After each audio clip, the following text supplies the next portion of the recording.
Program Studi Agribisnis Fakultas Pertanian Universitas Trisakti Madura dengan nomor induk mahasiswa 190321100091. Pada kesempatan kali ini saya akan menjelaskan terkait salah satu tugas saya, yaitu analisis fungsi produksi Copdoclast dan juga frontier stokastik pada produksi jagung di wilayah Madura.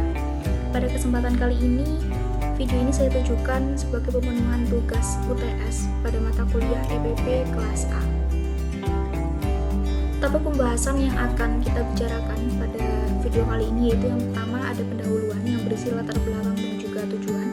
Kemudian ada pembahasan yang berisi terkait tutorial analisis fungsi produksi Copdoclast dan juga stokastik struktur serta interpretasi hasil. Dan yang terakhir yaitu penutup yang berisi terkait kesimpulan dan juga saran.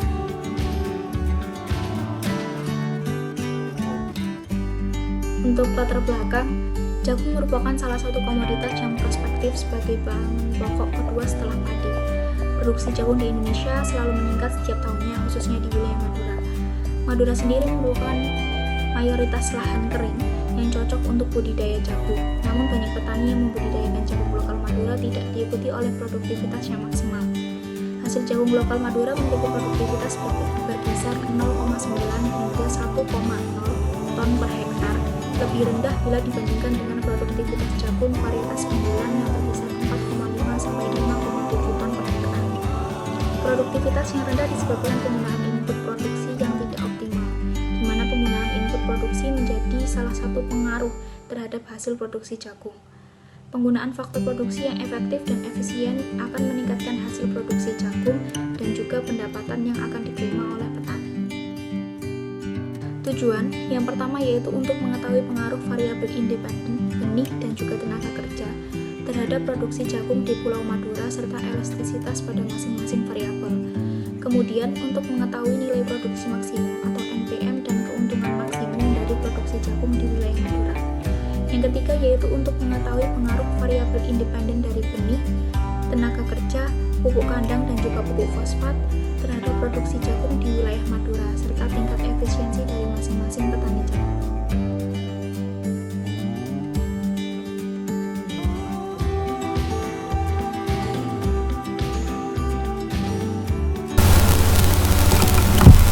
Baik, di sini saya akan menjelaskan terkait olah data fungsi produksi Copdoclast menggunakan aplikasi atau software SPSS. Di sini kita harus memiliki data yang akan kita tabulasi terlebih dahulu menggunakan Microsoft Excel. Seperti ini. Di sini di tabel yang paling pojok sebelah kiri, kita telah memiliki data asli atau data mentah dari produksi jagung di wilayah Madura dengan total terdapat 120 responden, di mana data ini saya peroleh dari bahan UTS mata kuliah EPP. Selanjutnya, karena ini termasuk UTS dan dalam salah satu peraturan UTS-nya, kita harus menjadikan data asli atau data mentah ini dikalikan dengan 2 digit terakhir dari nomor induk mahasiswa.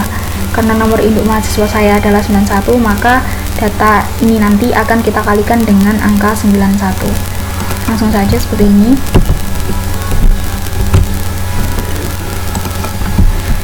Kita kalikan dengan 91 dan kita enter. Hasilnya keluar, kita drag ke samping terlebih dahulu, kemudian kita drag ke bawah hingga data yang terakhir 120. Kemudian sebelum data kita olah menggunakan mesin atau software SPSS, maka data harus kita ubah menjadi LAN. Caranya hampir sama, yaitu sama dengan kita masukkan rumusan dalam kurung, kemudian kita enter. Setelah keluar, maka kita drag ke samping baru ke bawah.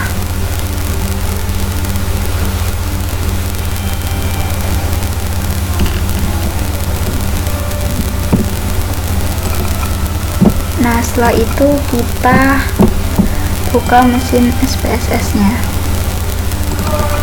Di sini saya menggunakan SPSS versi 16. Kita tunggu.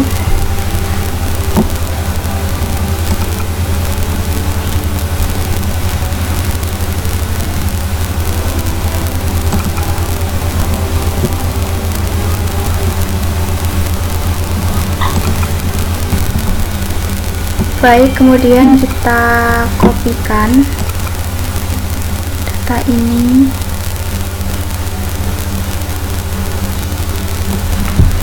Kita copy menggunakan Ctrl C. Kemudian kita pastekan di sini.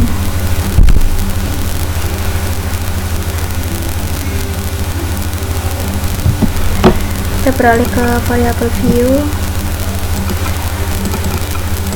dimana ini kita ubah menjadi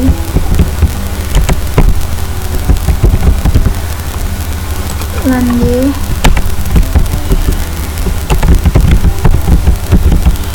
dan x1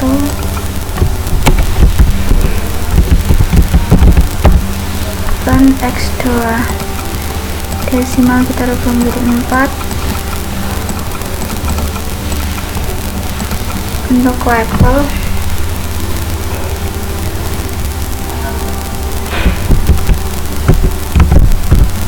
kita beri nama produksi jagung,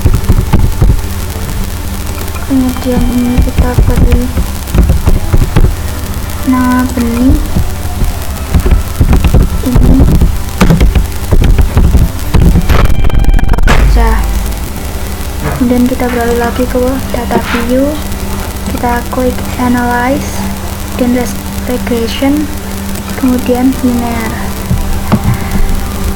Untuk produksi jagung, karena variabel dependent maka kita masukkan ke dependent. Untuk benih dan tenaga kerja kita masukkan ke variabel independent. Setelah itu kita klik OK.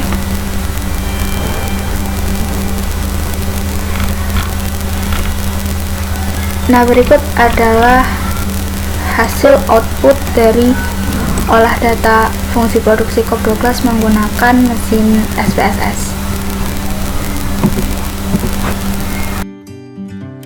Interpretasi: berdasarkan hasil pengujian hipotesis, maka diperoleh model linier yaitu len y sama dengan 4,303 plus 0,029 len x1 plus 0,337 len x2, sehingga model dari fungsi produksi COP12 yang dihasilkan yaitu y sama dengan 73,92, x1 pangkat 0,029, x2 pangkat 0,337. Berdasarkan gambar di atas maka dapat dilihat parameter-parameter beta yang dihasilkan yaitu untuk beta 1 0,029 dan beta 2 0,337. Interpretasi persamaan fungsi produksi COP12 yaitu sebagai berikut.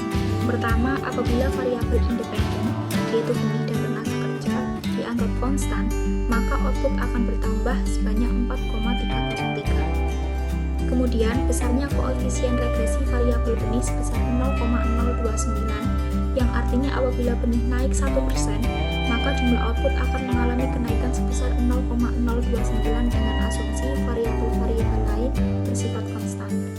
Kemudian, besarnya koefisien regresi variabel tenaga kerja sebesar 0,337, yang artinya apabila tenaga kerja naik 1%, maka jumlah output akan mengalami kenaikan sebesar 0,337 dengan asumsi variabel-variabel lain bersifat konstan.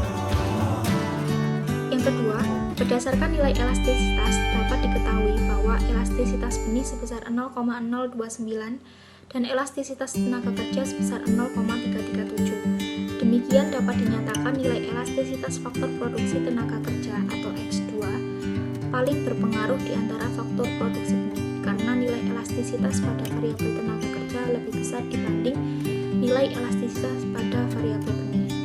Kemudian yang ketiga, berdasarkan elastisitas tersebut juga dapat diketahui intensitas produksinya yang lebih bersifat padat tenaga kerja dan tidak bersifat padat modal. Hal tersebut dikarenakan nilai elastisitas tenaga kerja yang digunakan lebih besar dibandingkan nilai elastisitas modal yang berupa benih yang digunakan. Kemudian yang keempat, Berdasarkan hasil estimasi yang merupakan hasil dari penjumlahan nilai koefisien masing-masing variabel, yaitu 0,029 ditambah 0,337 menghasilkan 0,366. Fungsi produksi berada pada kondisi decreasing return to scale, di mana proporsi penambahan faktor produksi melebihi proporsi penambahan produksi. Elastisitas produksi yang kurang dari 1 ini terjadi pada saat kurva produksi marginal berada di bawah kurva produksi rata-rata. Selanjutnya yaitu perhitungan nilai produksi maksimum. Fungsi produksi Y sama dengan 73,92 X1 pangkat 0,029 X2 pangkat 0,337 diketahui V1 yaitu 1,00, V2 yaitu 4,00, P yaitu 10,00 per kilogram, APP X1 sama dengan 5 dan APP X2 sama dengan 1. Untuk MR1 yaitu P kali MPP dimana 10 dikali EP kali APP menghasilkan 1,45 lebih besar dibanding 1. Maka dapat dinyatakan secara ekonomis penggunaan fungsi produksi benih belum efisien dalam arti faktor produksi benih masih bisa ditambah. Kemudian untuk MR2 dengan rumus yang sama P dikali MPP dihasilkan 0,8 lebih kecil dari 1. Dapat dinyatakan secara ekonomis penggunaan fungsi produksi tenaga kerja belum efisien dalam arti faktor produksi tenaga kerja masih bisa ditambah.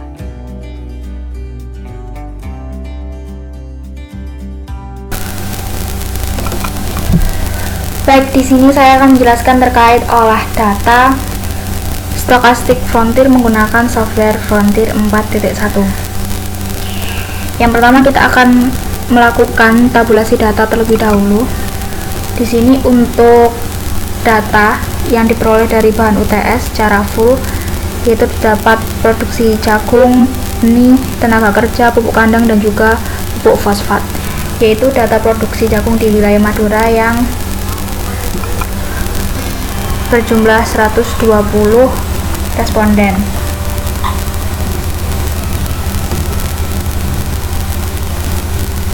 Di sini ada beberapa hal yang perlu diperhatikan dalam tabulasi data Stochastic Frontier, yaitu pada kolom yang kedua setelah nomor responden harus berisikan dengan jenis data.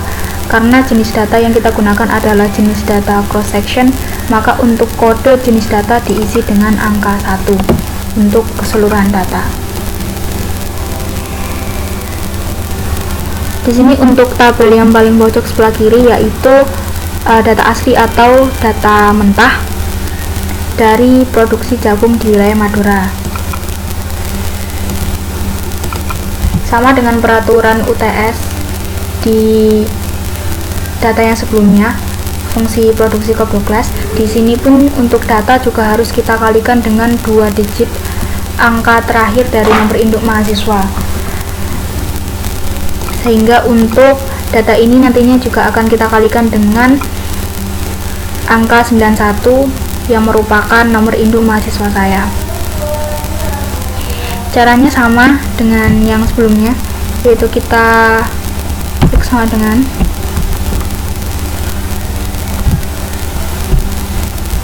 kemudian dalam kurung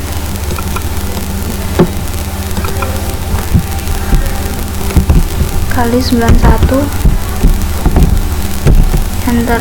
Setelah keluar kita drag ke samping, kemudian kita drag ke bawah sampai data yang terakhir yaitu nomor 120.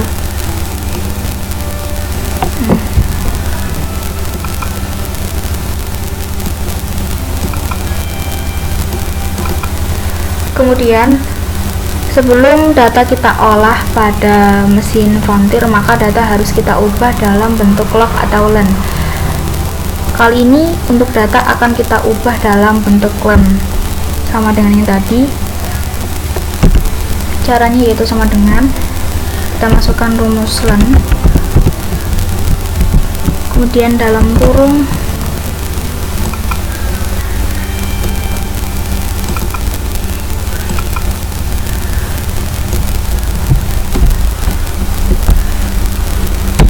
enter. kemudian kita drag ke samping. Setelah itu kita drag ke bawah hingga data terakhir nomor 120.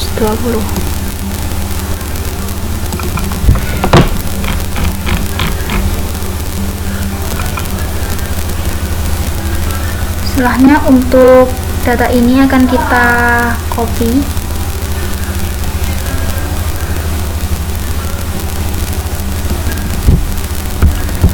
Ctrl C, akan kita pastekan di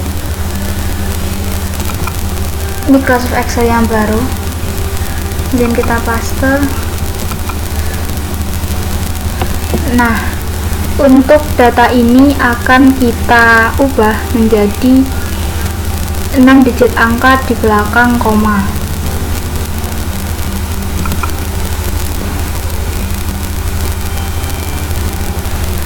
Nah, karena ini sudah 6 di belakang koma,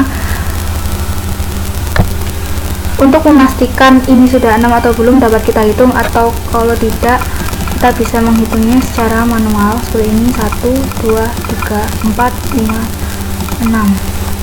Nah, setelah yakin bahwa data sudah menjadi 6 digit angka di belakang koma, kemudian kita save. Kita save as dalam folder data Frontier.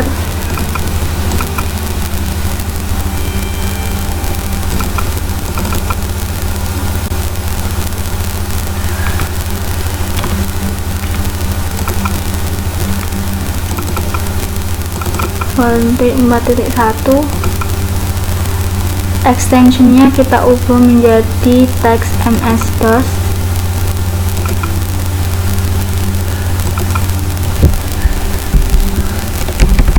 Untuk namanya kita beri nama UTS, kemudian kita save. Setelah itu kita keluar, kemudian kita masuk ke folder Frontier 4.1, kita cari untuk UTS.txt. ini akan kita ubah ekstensinya menjadi DTA dengan cara kita rename dan kita ubah menjadi DTA. Kita enter dan yes. Setelahnya baru akan kita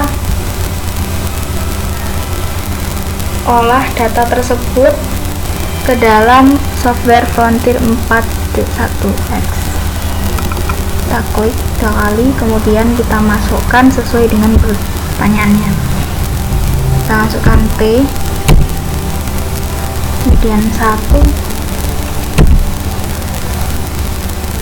Untuk nama filenya uts.dta, output filenya, kemudian ini 1, ini Y, ini 120, ini 1, ini 120, ini 4, ini Y, dan ini N, kemudian kita enter. Oke, nah kita cari untuk uts.out sebagai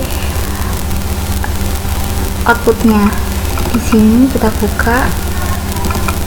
Nah, di sini merupakan hasil output dari olah data menggunakan software Frontier 4.1.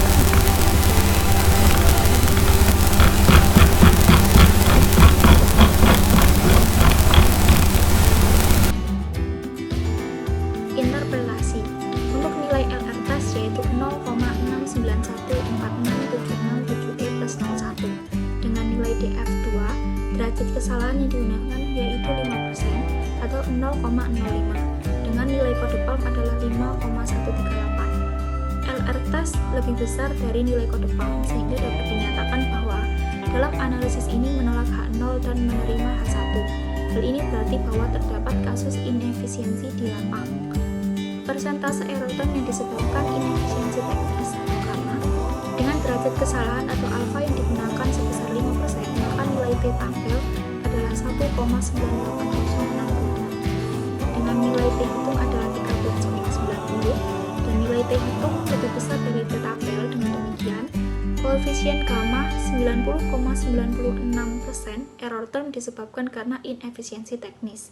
Sedangkan sisanya yaitu 9,04% error term disebabkan karena adanya resiko. Kemudian untuk uji pengaruh setiap variabel. Pada beta 1, nilai T hitung adalah negatif 0,910, tidak signifikan. Jika X1 atau benih dinaikkan sebesar 1%, maka output akan menurun sebesar 0,0864%. Pada beta 2, nilai T hitung adalah 3,52, menunjukkan signifikan. Jika X2 atau tenaga kerja dinaikkan sebesar 1%, maka output akan meningkat sebesar 0,26%. Pada beta 3, nilai T hitung adalah negatif 0,286, tidak signifikan. Jika X3 atau pupuk kandang dinaikkan sebesar 1%, maka output akan menurun sebesar 0,363%. Sedangkan pada beta yang keempat, nilai T hitung adalah 3,78, menunjukkan signifikan. Jika X4 atau pupuk fosfat dinaikkan sebesar 1%, maka output akan meningkat sebesar 0,45%. Uji tingkat efisiensi teknis. Petani yang efisien secara teknis adalah petani dengan nomor urut 48, 58, 62, 63, 65, 72, 75, 88, 94, 95, 96, 100, 112, 118, dan 120. Sedangkan untuk nilai min efisiensi yaitu 0,62724858 E plus 0.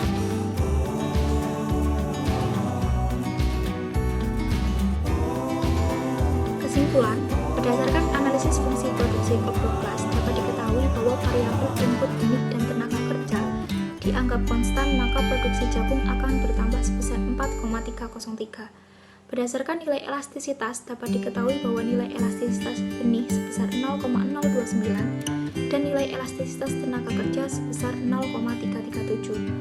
Dengan demikian, nilai elastisitas faktor produksi tenaga kerja atau X2 merupakan faktor produksi yang paling berpengaruh dibandingkan faktor produksi benih karena nilai elastisitasnya yang lebih besar. Selain itu, berdasarkan perhitungan NPM atau VMP, diketahui bahwa input benih dan tenaga kerja masih belum efisien atau penggunaan input masih belum memaksimumkan profit. Sedangkan untuk analisis fungsi stokastik Fontit, diketahui bahwa terdapat kasus inefisiensi di lapang. Hal ini dikarenakan nilai LR test lebih besar dari nilai kode PALM. Kemudian berdasarkan persentase error term diketahui bahwa koefisien gamma sebesar 90,95%, menjelaskan bahwa error term disebabkan karena adanya inefisiensi teknis. Sedangkan sisanya yaitu 9,04%, error term disebabkan karena adanya resiko. Kemudian untuk saran yang pertama, berdasarkan hasil analisis produksi COP12, maka sebaiknya petani jagung dapat menambahkan input benih dan juga tenaga kerja, agar hasil produksi dapat meningkat dan efisien secara ekonomis. Yang kedua, berdasarkan hasil analisis fungsi stokastik Fontit, maka seharusnya petani jagung mampu meminimumkan faktor eksternal guna mencapai efisiensi secara teknis. Baik, sekian dari